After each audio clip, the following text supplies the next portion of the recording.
Crônicas do Amanhecer. Por Feijão. Centro Espírita Allan Kardec de Balneário Gaivota. 1º de setembro de 2021. Qual a diferença entre personalidade, temperamento e caráter? Parte 4. Personalidade, temperamento e caráter têm conceitos distintos, mas totalmente interligados.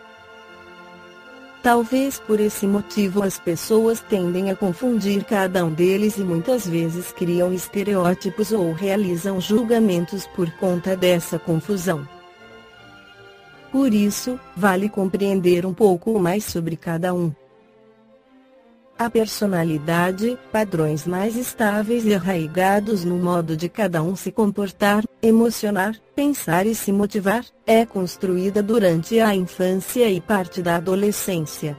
Neste processo, o recém-nascido vem com uma série de tendências comportamentais, emocionais e cognitivas, incluindo o potencial intelectual sobre a qual todas as suas vivências e aprendizagens e influência do ambiente se somarão, resultando nas características mais duradouras e globais de sua personalidade, diz o psicólogo Ricardo Wagner, professor da Faculdade de Psicologia da PUC Pontifícia Universidade Católica do Rio Grande do Sul. Dessa forma, a personalidade compõe o resultado final do efeito do ambiente sobre a base inata do temperamento. Isso porque a partir do nascimento, o indivíduo pode ter suas tendências temperamentais biológicas potencializadas, minimizadas ou consolidadas. Já o caráter é um conjunto de aprendizagens relacionado às regras de conduta moral que norteiam a sociedade. Ou seja, tem a ver com o desenvolvimento moral e ético do indivíduo e pode ter variabilidade conforme a cultura em que está inserido, completa Wagner.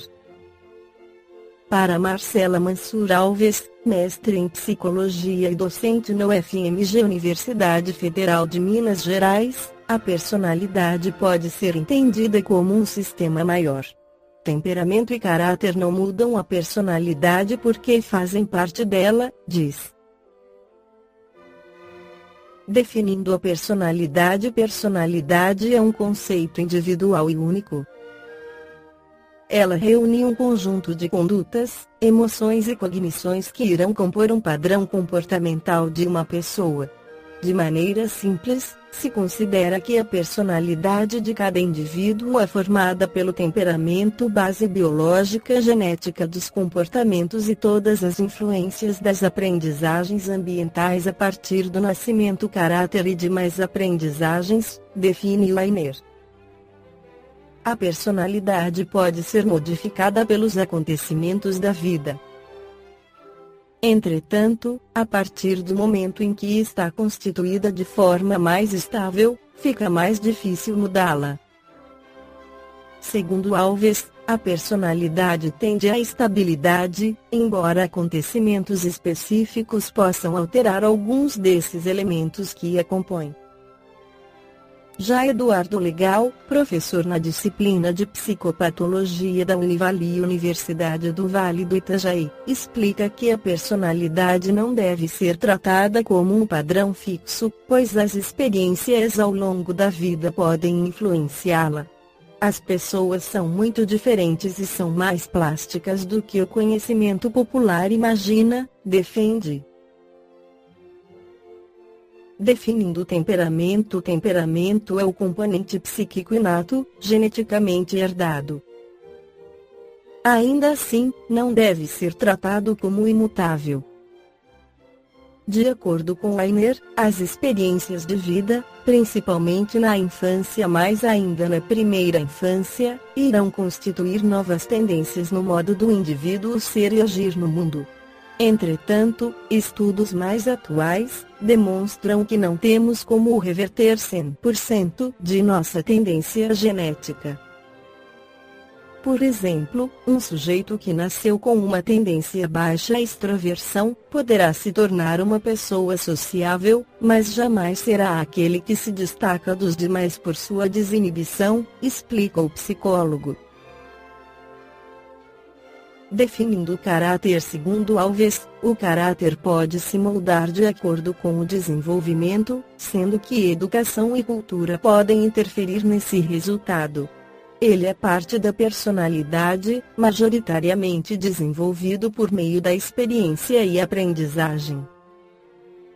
Seriam valores em ação ligados ao significar as consequências das nossas experiências no mundo, confirma a psicóloga. Portanto, caráter são todos os componentes mais previsíveis de nossas reações morais em contextos interpessoais, nossas regras de convivência e respeito aos outros. O caráter são as características que foram aprendidas ao longo da vida, podendo demarcar o caminho do sujeito, finaliza Legal. A respeito do caráter, Allan Kardec questiona no Livro dos Espíritos na pergunta 217. E do caráter físico de suas existências pretéritas conserva o espírito traços nas suas existências posteriores? O novo corpo que ele toma nenhuma relação tem com o que foi anteriormente destruído. Entretanto, o espírito se reflete no corpo.